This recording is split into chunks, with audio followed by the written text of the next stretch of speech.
Un zeste d'info, mode de vie. Rubrique psychosexo dans un zeste d'info avec Charlotte Brich, notre journaliste stagiaire de l'ISCPA, l'Institut supérieur des médias de Paris. Aujourd'hui, on s'intéressera à la première fois.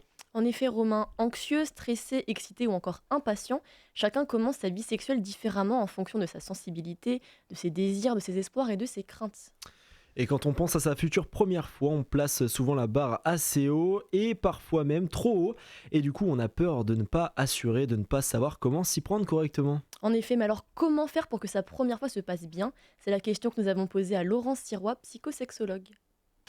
Alors c'est vrai que la première fois est un moment très important. Ce n'est pas anodin de faire l'amour déjà, mais la première fois restera peut-être, s'il faut ne pas en oublier une, la seule. On s'en souvient toujours de sa première fois. Alors c'est plutôt mieux que ça se passe bien, mais c'est assez normal aussi que ça ne se passe pas si bien que ça, tout simplement parce que c'est la première fois et qu'on ne sait pas.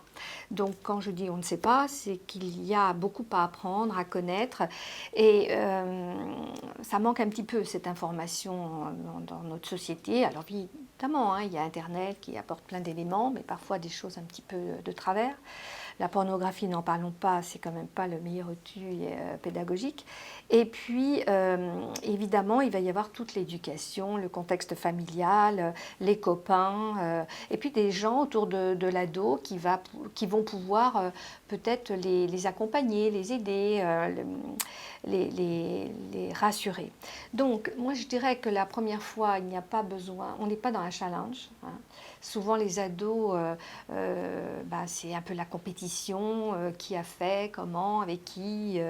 Bon, donc, pas de précipitation, que la personne soit prête, qu'elle ne soit pas soumise au désir de l'autre. L'autre jour, j'ai eu une patiente qui m'a expliqué que sa première fois, c'était le cadeau d'anniversaire pour son petit ami.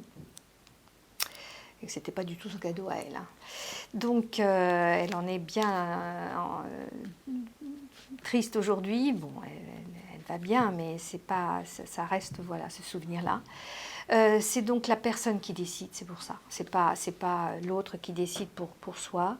Bien sûr, une belle connaissance, mais ça, on ne veut pas tout apprendre d'un seul coup. Donc ça va être crescendo, savoir que même si ça ne s'est pas super bien passé, il y a de belles chances que ça soit bien de mieux en mieux. Et tout le reste de sa vie, la sexualité, ça s'arrête quand on meurt. C'est pas la retraite, comme un monsieur un jour est venu me demander. Je vais être à la retraite l'année prochaine, la sexualité aussi. Non. C'est de pouvoir aussi ne pas se donner de gros objectifs. Voilà, il faut faire ça, ça, ça, ça. Non, il faut y aller vraiment très doux. Et puis l'objectif n'est pas forcément d'aller jusqu'à la pénétration, jusqu'au coït. Ça peut être des moments de grande tendresse, d'exploration, de lier cette relation, parce que quand même... à la base, c'est rencontrer l'autre et établir cette relation dans de l'amour quand même un petit peu, même si on peut différencier sexualité et amour, mais d'être dans une belle confiance en soi, dans une belle estime de soi, un respect de soi.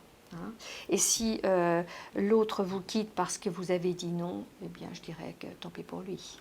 Merci Laurence Sirois, merci Charlotte Brich pour ces informations. Vous pouvez retrouver cette chronique en podcast audio et vidéo sur notre site et notre application Radio Sensation.